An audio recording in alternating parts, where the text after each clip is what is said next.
Sige. Salmo 127, versikulo 1. Common verse. Again, Psalms 127 verse 1. Unless the Lord builds the house, they labor in vain who build it.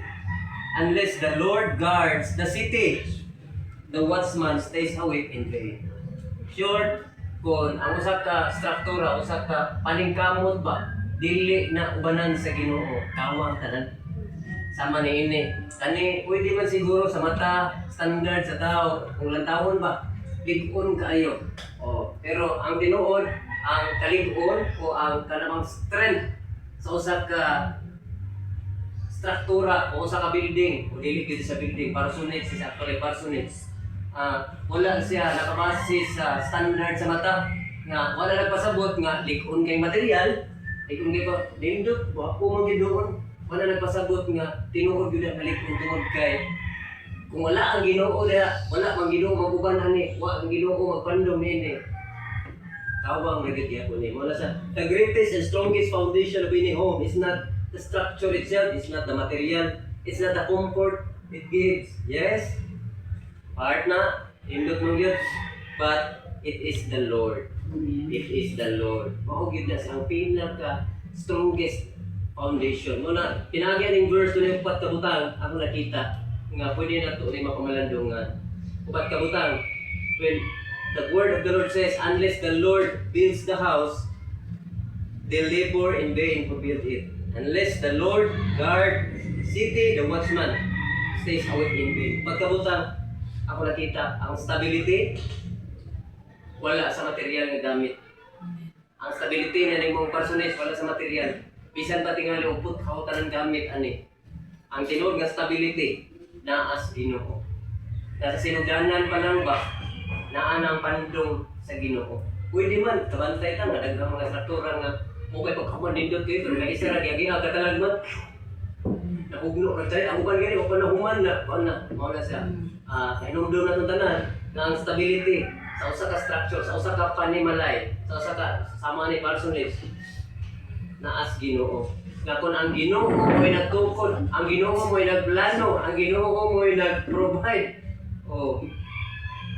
naa ang tinuod nga stability. Another ako nakita, ang sustainability. Pwede man nga mahuman karon pero di sustain, dili na paspas ang deterioration. Ay mga butang nga tunangkon nga dali at ay mga kuba. Ang sustainability, wala sa material nga gamit kundi naa kung kinsay naa anang panimalayan. Dili ra ni may tungod sa panimalayan ni pastor o gigaanan ni pastor Kirby sa alagad sa Ginoo. Ultimately, mahimo ni siyang Pinoy-anan sa Ginoo. Kaya ang nagpuyo ani alagad mo po sa Ginoo. Another, ako nakita, security. Ang security, wala kung unsa man klase niya structure na as Ginoo. O ikaupat, ang kalampusan ani. Ang fulfillment sa plano ani.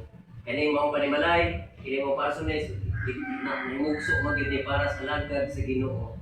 Then maglakaw ni sa according sa purpose.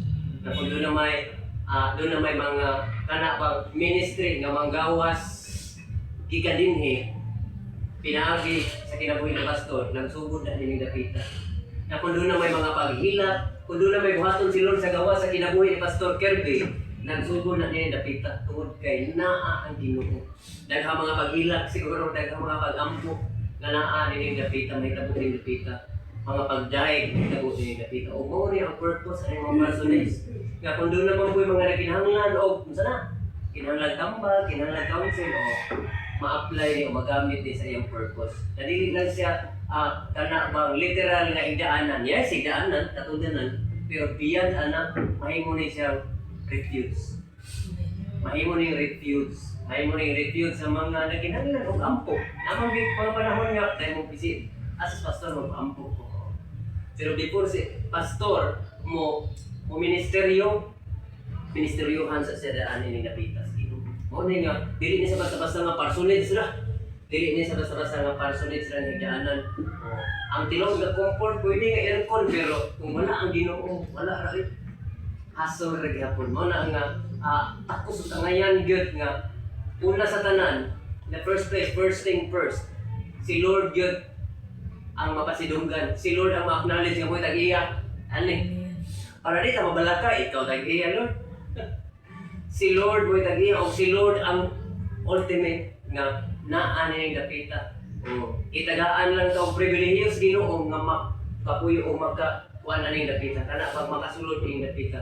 Mao na ako nang i-dedicate. Declare kay panalangin, dili lang aning building, kundi sa tanan kamusulod ani nga ilang kani ba kaning dapita mahimo ning kana ba lugar din mga taga-gawas man o taga-MPIA man nga family maka-experience sila mas Ginoo, maka-experience sila sa comfort sa Ginoo. Kay pigit balik kaya ano gid mga kaigsoon na to nga okay ba asa na padulong luya problema o sige mao ni sa mo serve ni ang purpose ani nga mahimo ning comfort, mahimo ning refuge, mahimo anchor, mahimo ning savior, mahimo ning tinugdan sa gugma o kaayo sa Ginoo ning dapita tungod kay ang mga tawo nga gitagaan og kana pang pribilehiyo nga magapuyo ning dapita ministeryohan una sa Ginoo. O bisan pa man sa IPM family, di Pastoral Libby o mao na siguro to bubuhat kayo mag-ampo ta mag-declare ta pa rin